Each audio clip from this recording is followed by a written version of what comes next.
স্বর্গ থেকে এক অপ্সরা পৃথিবীতে এসে একের পর এক কুমারী ছেলেদের তার নিজের প্রেমের জালে ফাঁসিয়ে খুন করতে থাকে। একের পর এক খুন করতে করতে যখন ১০০তম খুনের সময় হয়, তখন সেই অপ্সরা নিজেই প্রেমের মায়াজালে ফেসে যায়। সে কি নিজের অভিশাপ কাটাতে ১০০তম খুন করবে, নাকি প্রেমের জালে নিজেই ফেসে যাবে? নতুন ভিডিও এক্সপ্লেনেশন পেতে চ্যানেলটি সাবস্ক্রাইব করুন। তো চলুন কথা না বাড়িয়ে শুরু করা যাক আজকের এক্সপ্লেনেশন। গভীর পানির মধ্যে খুব তপস্যায় আছেন মহারাজ নামের একজন ব্যক্তি। অপরদিকে কোনো একটা গ্রামে একজন নৃত্যশিল্পী তার ছাত্রীদের প্র্যাকটিস করাচ্ছেন। এই সময় কোথাও যেন একটা অদ্ভুত সুর এবং ঘ্রাণ ভেসে আসছিল। খোঁজ করতে করতে দেখা যায় একটি স্থানে খুব সুন্দর দেখতে একটি মেয়ে নৃত্য করছে। মেয়েটির নাম মায়া। এক পর্যায়ে সেই মায়ার রূপের প্রেমে মোহিত হয়ে তারা দুজনেই ইন্টিমেট হতে শুরু করে। তবে তখন দেখা যায় ধীরে ধীরে মেয়েটির চোখ নীল বর্ণের হয়ে গিয়েছে। তার হাতের আঙুল থেকে অদ্ভুতভাবে নখগুলো বড় হয়ে যাচ্ছে। তখন মায়া একটি ভয়ঙ্কর রূপ নিয়ে সেই নৃত্যের মাস্টারকে মেরে ফেলে। এরপর মহারাজ তপস্যা থেকে বেরিয়ে এসে তার শিষ্যকে বলে আবারও একটা খুন হয়েছে। মায়া তার নিজের রাজ্যে ফিরে যাওয়ার জন্য ৯৯তম খুন সম্পূর্ণ করেছে। ১০০তম খুন করার আগেই তাকে আমাদের যেভাবেই হোক ধরতে হবে। অন্যদিকে ইয়াকশিনি, যে কিনা পৃথিবীতে মায়া নামে পরিচিত, সে তার অতীতের কথা চিন্তা করে।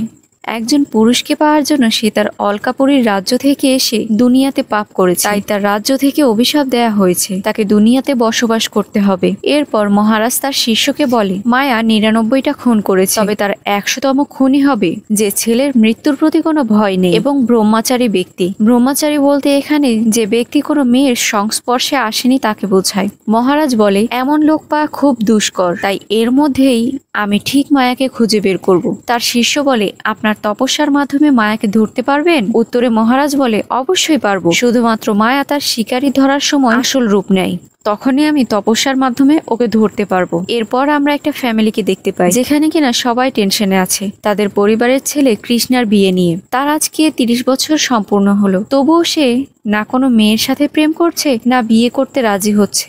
এই নিয়ে ফ্যামিলি মেম্বাররা তাকে অনেক চাপ দিচ্ছে, কিন্তু সে এসব কোনো কথাই পাত্তা দিচ্ছে না। কৃষ্ণা প্রায় সময় স্বপ্নে একটি সুন্দরী মেয়েকে দেখতে পেত। অন্যদিকে দেখানো হয় মায়া তার শিকারী খোঁজার উদ্দেশ্যে একটা নতুন কোম্পানিতে জয়েন করেছে। মায়াকে দেখে তো অফিসের সব ছেলেরাই ফিদা হয়ে যায়। যাই হোক, অফিসের কলিগ মায়াকে সবার সাথে পরিচয় করিয়ে দেয়। এ সময় মেয়েটি বলে ওঠে ওই যে একটা ছেলেকে দেখছো, শুধুমাত্র ওই কারোর সাথে কোনো কথা বলে না, চুপচাপ নিজের কাজ করে, ওর কোনো গার্লফ্রেন্ড নেই, ও এখনো কোনো মেয়ের সাথে সম্পর্কে জড়ায়নি। কি অদ্ভুত, তাই না? এই কথা শোনার সাথে সাথে মায়ার মুখে হাসি ফুটে ওঠে।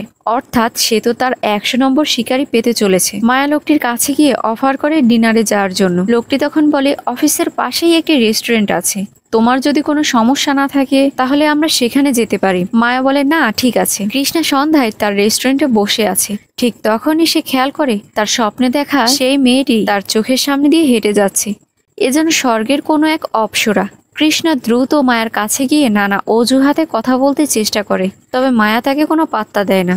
মায়া আসলে শিকারীর বাইরে কারোর সাথে তেমন প্রয়োজন ছাড়া কথা বলে না।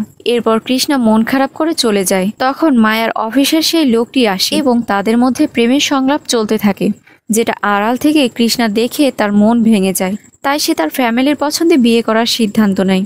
একের পর এক মেয়ে দেখার পর অবশেষে একটি মেয়েকে পছন্দ করে কৃষ্ণা, বিয়ের জন্য রাজিও হয়ে যায়। অন্যদিকে মায়াকে দেখানো হয় আজ রাত্রে মায়া আর সেই লোকটি এক রুমে একত্রিত হয়েছে। মায়া মনে মনে অনেক খুশি, সে তার টার্গেট পূরণ করতে পারবে আজকে। তবে লোকটি কথায় কথায় বলে তার জীবনে মায়া প্রথম না, বরং এর আগেও অনেক মেয়ে তার জীবনে এসেছিল। যা শুনে মায়ার রাগ উঠে যায়।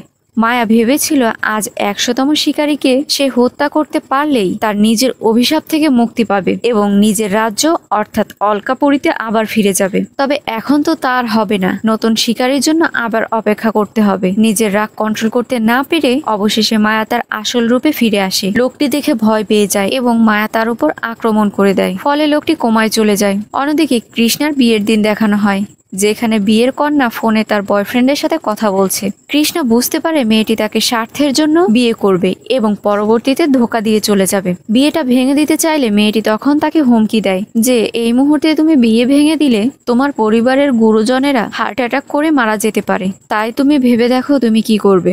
কৃষ্ণা কষ্টে সেখান থেকে বেরিয়ে একটি গাছের নিচে বসে কান্না করতে করতে একটি চিঠি লেখে।